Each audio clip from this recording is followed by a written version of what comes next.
Hey guys, we're back. This time we're taking a look at Reef. This is the second edition from Next Move Games. And I played this at the store that we game at. They had a store copy of it. And I don't even know how I ended up playing it, but played it with a couple of people there. I actually enjoyed it. And I played it a couple times since. I played it at a convention we went to, a couple times at the store. And now that I have a copy, I've played several times here at home. And this new edition has a couple changes over the original, but nothing major to the gameplay, just component-wise. So we're going to get right in and take a look. I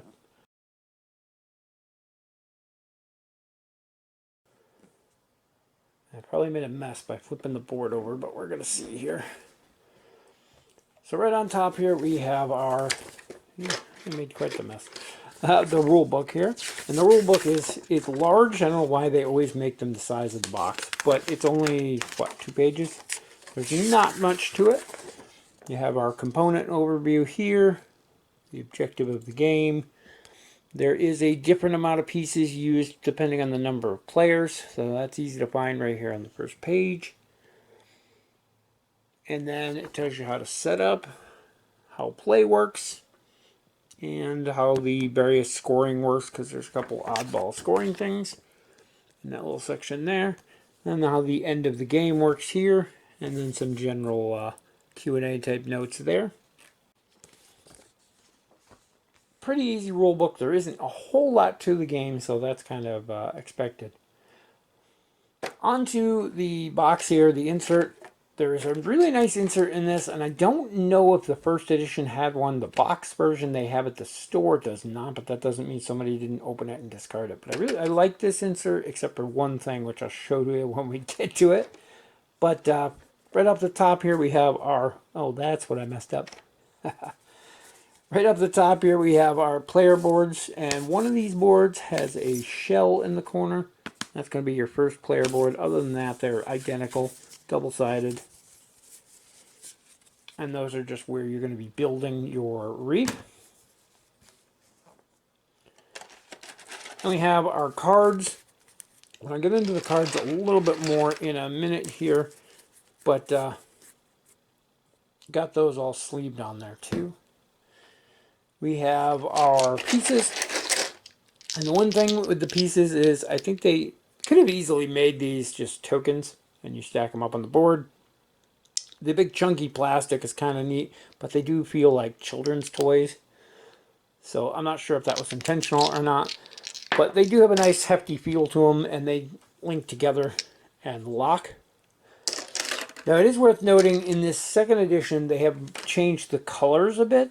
These used to be like a grass green, and now they're a gray. I don't know if that was done intentional for color blindness, because they do have shapes on them as well, so I'm not sure on that. But yeah, these were a green, like a bright green in the original game, and now they're this color. The yellow have stayed the same. The blue used to be a much darker blue, almost like a navy blue, and now they're this lighter.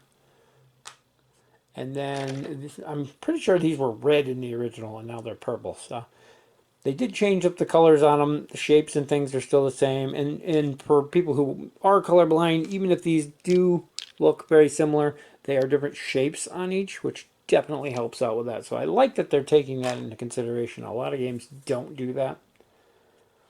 And then we have our coin tokens, which I made an absolute mess of when I flipped the box over. But these should be separated. They have little trays in here, and they have ones, fives. I see they're all mixed. I got the threes and the fives.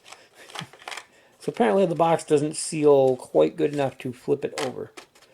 But there, that's a little better. It wasn't as messed up as I thought. But you have your ones back here, your fives, your threes, 10s, and 20s. Those are what you're going to use to keep score. Everybody starts with a couple points at the beginning, and I'll get into that when I get into how the game works. The number of these that you get to use for the game are going to be based on the number of players. So you can have piles of these to draw from. And when any of the piles runs out, that is the end of the game. and then you total up your points.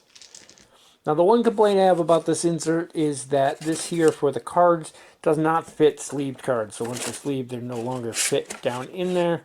It's also odd that they didn't make these equal size because they're all equal numbers to start with. So you have these two which go all the way down to the bottom. So it's deeper and has much more room on the top. Then you have this small one here, which is, you know, a little bit shorter than those, but it sticks up a little more because that's where the player boards go. But then it has the deck of cards in the bottom, which makes it far more shallow. And then they had this one, which is even smaller, but then they changed the depth slightly where they just fit in. It just seems odd that things weren't split up more evenly. I don't know why. It's just strange. But anyway, the insert's still kind of functional. Like I said, without sleeve cards, it's perfectly fine. They fit down in here. You even have a little lip to get your finger under the bottom card. Once you sleeve, I keep part of my cards in this slot and part of my cards in here on top of the blue. So, now that I've taken them all out, just to show you. But then these go right in on here, and it's worked fine for me. Except for when you flip the box over, apparently the boards do not sit on these enough to hold them in place, as we've seen. So the way the game works is that each player is going to have one of these boards. You're going to start with one of each color coral, and you put them any way you want on these 4 squares in the middle. Really doesn't matter how you start off.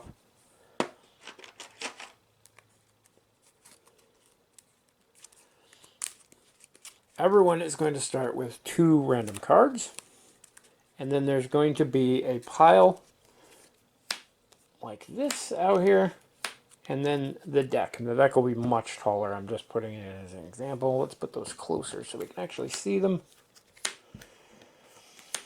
And the way the game works is that each turn, you're going to have your cards in your hand here. You are either going to play a card, which allows you to take the 2 pieces from the top here, in which case you would get 2 of these, and you put them somewhere on your board. Then you get the option to score this bottom section. And some of these, like this is of course one of the confusing ones. It is explained in the book, but this is basically your tallest yellow. So you can stack these multiple high, technically up to 4 high before you can't anymore. So in this case, you're looking for your tallest yellow, and then it's every blue that is adjacent to that tallest yellow. It's going to score you 2 points. In this case, we would score 1 because this is our tallest yellow. We have 1 blue. So we would actually score once on there, so we'd get 2 points for that. So we could get ourselves two purple pieces, add them to our reef, and then score our 2 points for that. The other option is that you can take one of the cards that are out here. And you find one that you want. In this case, oh, maybe we want some more blue to put around that yellow so we can score more on this. So we'll take this card. This one gets replaced, and play goes on. If for some reason you want this card over here that's on top of the deck, that's basically telling you what's coming next. But you can buy that card, and it's going to cost you 1 of your 2 coins that you start with. You're going to put this on the lowest number down here. So in this case, it would go on the 3. And then you can add this one to your hand. You have a maximum hand size of 4. So once you get up to 4 cards, you don't have a choice of taking more. You have to play one. So you're going to play a card as your turn.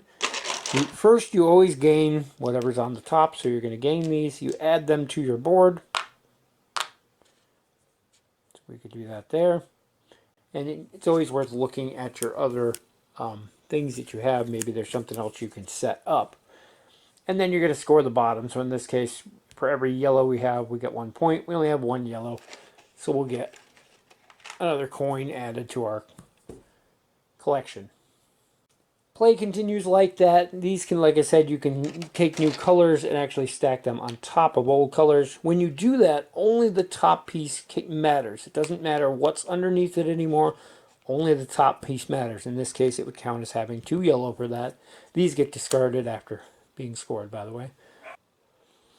There are cards like this, where in this case, it would have to be a 4 tall stack of pieces, and the top piece on the stack would have to be blue.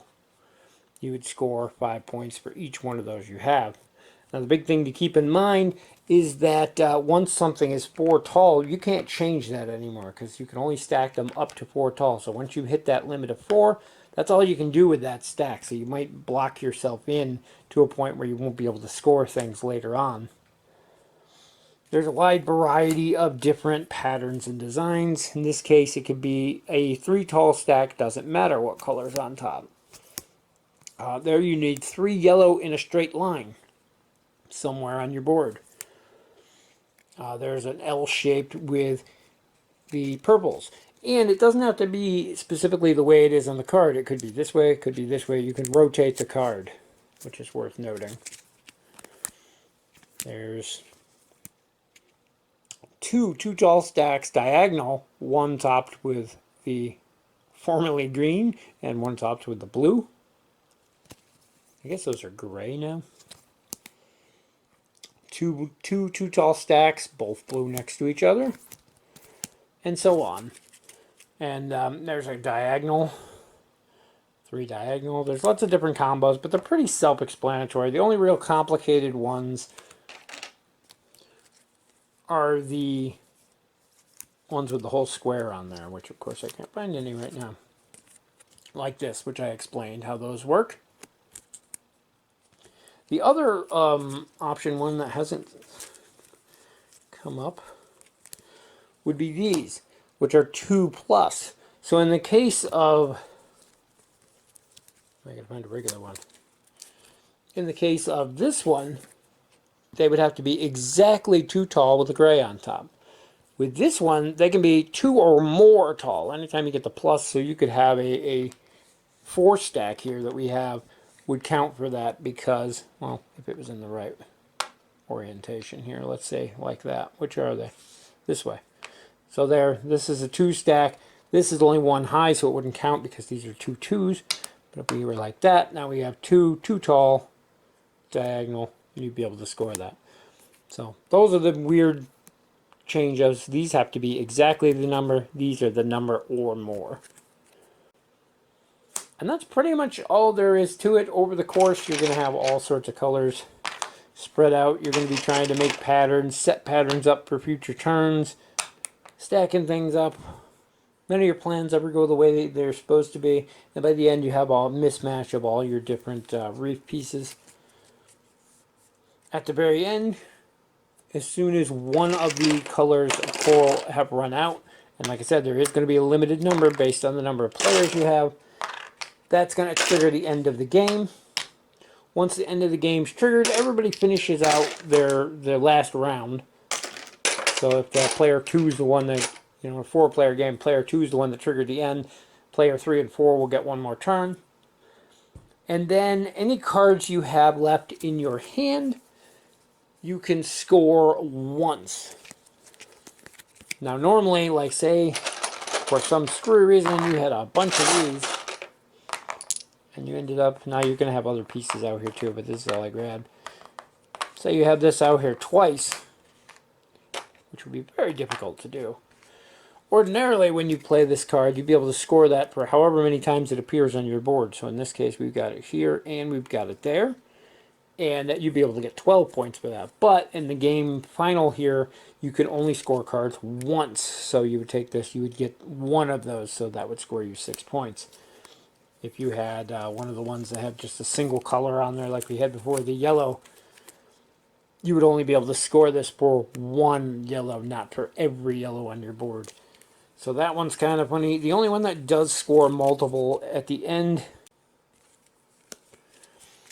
would be these, because it's a single pattern of how many you have around the centerpiece. But that's about it for the gameplay. That's how everything works on there. And then whoever has the most points at the end is going to be your winner.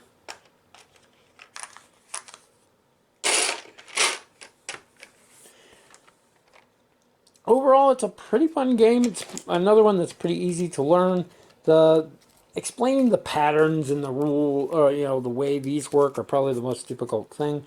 But everybody I've shown it to has caught on pretty quickly onto those. The Biggest thing I have to say about this one, though, are these pieces. They can turn off some players because, like I said, they look like little kids, like Lego type things, what they remind me of. And I don't know as if they were needed, but the game is cheap enough where it's not like they spent a lot of money on those and made the game super expensive. It's a relatively cheap game anyway, so I'm perfectly fine with them. The changes in the second edition here for color blindness are kind of cool, and they definitely serve their purpose, but I do kind of miss the bright green and blue that were in the original game over the, well, I guess it was a darker blue, but the more vibrant colors seem to be just a different change to me. The purples instead of the reds. Doesn't really hurt the game at all, though. I was looking to see if they showed it on the back, but the ones on the back, it's all new images too, so, and I flipped it over again, so everything's going to be a mess. But anyway, that is going to wrap it up for our look at Reef. Overall, it's a really fun game, and it's, again, something quick, pretty fast to play, and once you get the hang of it, I think even my wife enjoyed it, and she'll be playing it more now that she understands the patterns. Getting to know how the pattern things works at the very beginning is the most confusing part. If you can get past that, everything else is pretty easy. That's going to wrap it up for our look at Reef, the second edition here.